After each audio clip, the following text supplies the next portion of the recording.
मुअज़्ज़ज़ नाज़रीन, अस्सलामु अलैकुम व रहमतुल्लाहि व बरकातुहू। उम्मीद है आप सब बख़ैर होंगे। आज इस ठंडी के मौसम में ठंडी के मुतालिक एक नहायत और बहुत ही अहम मसले को हम बयान करने की कोशिश करेंगे। आप सबसे गुजारिश है कि आखिर तक वीडियो को देखें, पूरी बात को समझें और वीडियो पसंद आने की सूरत में हमारे वीडियो को लाइक करें, चैनल को सब्सक्राइब करें और अपने दोस्तों तक ज़रूर पहुँचाएँ।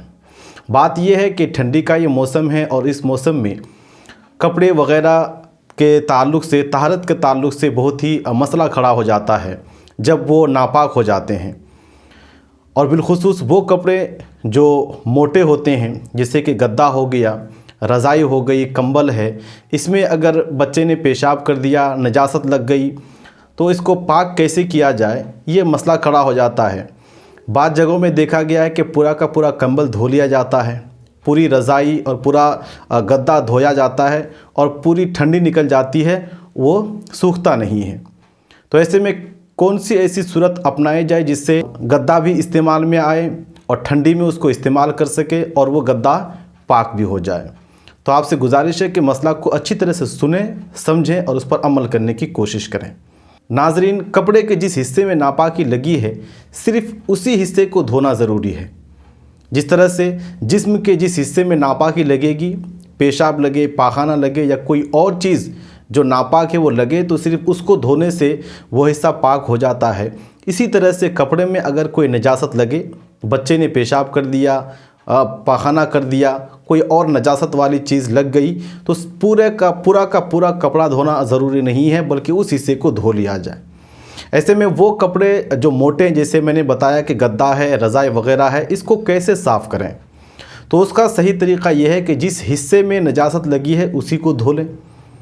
धोने का तरीक़ा कुछ यूँ होगा कि गद्दा को किसी चारपाई पर या कुर्सियों के ऊपर आप अच्छी तरह से रख दें और जिस हिस्से में नजासत लगी है उसमें एक निशान लगा दें कि यहाँ से यहाँ तक नजासत लगी हुई है, और फिर ऊपर से पानी बहाएं।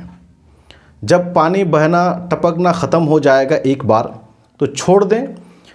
जब एक कतरा भी पानी ना टपके, दूसरी बार फिर उसी तरह से ऊपर से पानी डाला जाए और टपकने के लिए छोड़ दिया जाए। पानी टपकता रहे, जब टपकना बंद हो जाएगा, तीसरी बार अच्छी तरह से पानी डाल करके उसको धूप में छोड़ दें, आपका गद्दा पाक हो जाएगा। उसकी प्रैक्टिकली मिसाल आपको हम देना चाहेंगे। जैसे कि ये मान लीजिए कि गद्दा है, रज़ाई या कंबल है और बहुत ही दबीज़ है, बहुत ही मोटा है आपके यहाँ, तो बच्चे ने अगर पेशाब कर दिया बीच वाले हिस्से में, तो आपको पूरा का पूरा गद्दा, पूरा का पूरा कंबल या रज़ाई धोने की ज़रूरत नहीं है, बल्कि उसको किसी कुर्सी पर, किसी चौकी वगैरह पर यूँ डाल दें, यूँ रख दें और बीच वाले जहाँ पे निजासत लगी है वहाँ पे आप निशान लगा दें कि इतने ही हिस्से को हमको धोना है।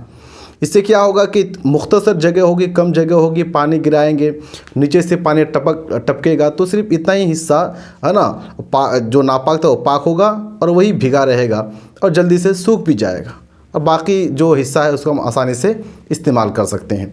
तो इसको इस तरह से चार कोने में कोई सामान रख दें, किसी सामान पर रख दें और यूँ उसको करें, और जिस हिस्से में निजासत लगी है उस हिस्से में पानी बहाएं, पानी लें और उसमें पानी बहाएं और नीचे से पानी टपकने के लिए छोड़ दें।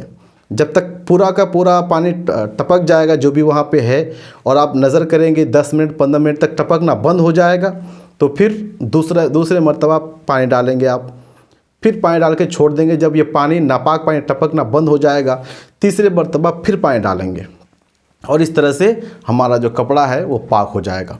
रज़ाई भी पाक हो जाएगी, कंबल भी, और इस तरह से गद्दा वगैरह पाक हो जाएगा। और वो गद्दे जिसके अंदर पानी नहीं जाता है, जिसे फोम वगैरह का गद्दा होता है ना, तो उसमें पानी टपकने के लिए नीचे तो आपको छेद करने की ज़रूरत नहीं है, बल्कि उस गद्दे को यूँ खड़ा कर दें और जहाँ निजासत लगी है वहाँ ऊपर से पानी गिरा करके ना साफ़ कर लें, वो पाक हो जाएगा। और अगर कोई पूरा का पूरा गद्दा धोना चाहे तो धो सकता है, लेकिन धोना ज़रूरी नहीं है। उम्मीद करता हूँ बात आपको समझ में आ गई होगी। वीडियो पसंद आने की ज़रूरत में लाइक करें और अपने दोस्तों तक इसको ज़रूर पहुँचाएँ। चलिए मिलते हैं किसी अगली वीडियो में नए टॉपिक के साथ। जब तक के लिए इजाज़त दें। अस्सलामु अलैकुम व रहमतुल्लाहि व बरकातुहू।